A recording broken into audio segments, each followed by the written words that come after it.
From Channel 4 San Diego, Julie Iriando, Corey Voss, Jack Gates, Jeannie Rodden, and Dennis Morgino, this is San Diego Insider Magazine. Spiders, snakes, heights, flying. All typical fears. It's normal to feel a little anxious or worried when confronted with something you're afraid of. But when fear keeps you from living your life, it becomes a phobia. An estimated 15% of the population suffers from some sort of serious anxiety disorder. But as Julie Iriando reports, local doctors are exploring new high-tech ways to conquer crippling fear. May I have your attention, please? It started 9 years ago. The fear, the panic. On a bumpy flight from Arizona. The anxiety completely takes over. For Danielle Hsu, everything changed. Flying became a nightmare. She began to cancel trips with her husband and son. It was a burden, you know. It was just, geez, we want to do all these things and we're not able to because I've got this stupid fear of airplanes. When she did fly, she turned to alcohol, sleeping pills, and prescription drugs to ease the pain. On a trip to Europe to see family, it became clear her fear of flying had gotten way out of control. When I got there and I wasn't really able to get up and walk off the plane, then I realized, this is a serious problem. So that's when I decided, that was my turning point. Decided I needed to do something about it.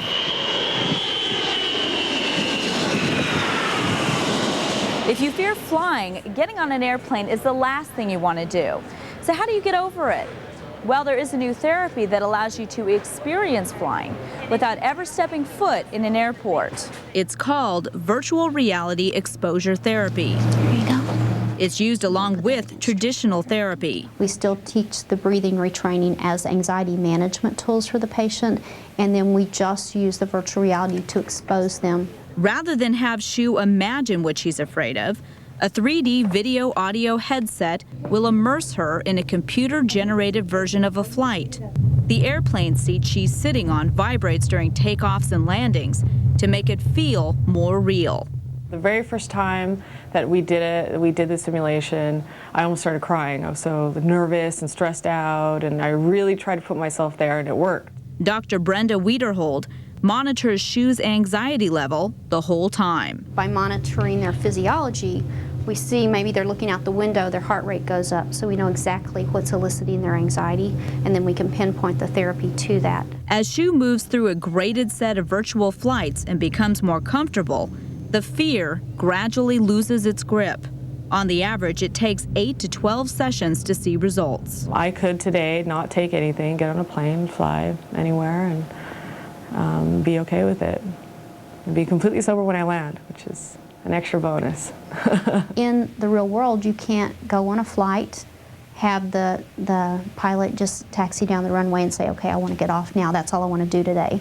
And in the virtual world, you can do that. This kind of therapy can be used to treat all sorts of phobias, from fear of heights to fear of public speaking. It's probably the biggest fear in the United States. So what we can do here is we can have the person bring their actual speech in. As you see the Gettysburg Address right here, we can actually bring their speech in. We can have them practice it on the teleprompter.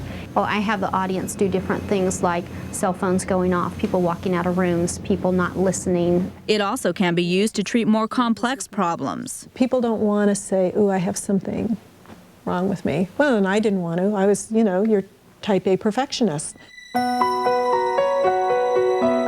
Linda Manasseh Buell and her husband appeared to have it all. High-powered jobs, a penthouse apartment. They traveled to the Caribbean several times a year. Then, out of nowhere, a business trip sent her reeling. I thought it was just I was feeling poorly, or I was coming down with a really bad case of the flu. It turned out to be Buell's first panic attack. It wasn't her last. Buell started to avoid flying. And we haven't been to the Caribbean since. And everything else that set off those awful feelings. She was now agoraphobic too, afraid to leave her house. I had stopped going to the movies, stopped going to the theater. A trip to the grocery store was about all she could manage. Even that was tough. I would park at the end parking spot, so to make sure I could, leave quickly. And I was like, this is the craziest thing. Okay. It wasn't until Buell tried virtual reality combined with traditional therapy that she began to feel a lot better. Slowly and systematically, she's retraining herself to be comfortable in each situation she used to avoid. I can start working on driving in a tunnel here in this environment where you can't really go out on the street and just get yourself stuck in a tunnel whenever you want to desensitize to it. Now, a year and a half later, I can go anywhere you want me to drive in San Diego, and traffic and construction zones and back to the movies and theater and elevators, and I've pretty much gotten all of that part of my life back again. So what triggers this overwhelming fear and anxiety? Research shows genetics play a key role. I think there's a misconception that it's a sign of weakness, and it's not. You may not be able to control what starts it, but experts say with the right therapy, you can keep fear from controlling your life. I just want people to know there is help and that they can get help. Yeah, and I'm living proof of that. Julie Iriondo, Channel 4, San Diego. Linda Manassi Buell has written a book about her experience to help other people deal with panic and anxiety disorder. The Virtual Reality Medical Center is one of only 8 facilities in the nation using this therapy to treat phobias. And soon they may try virtual reality on eating disorders. It's already working in Europe.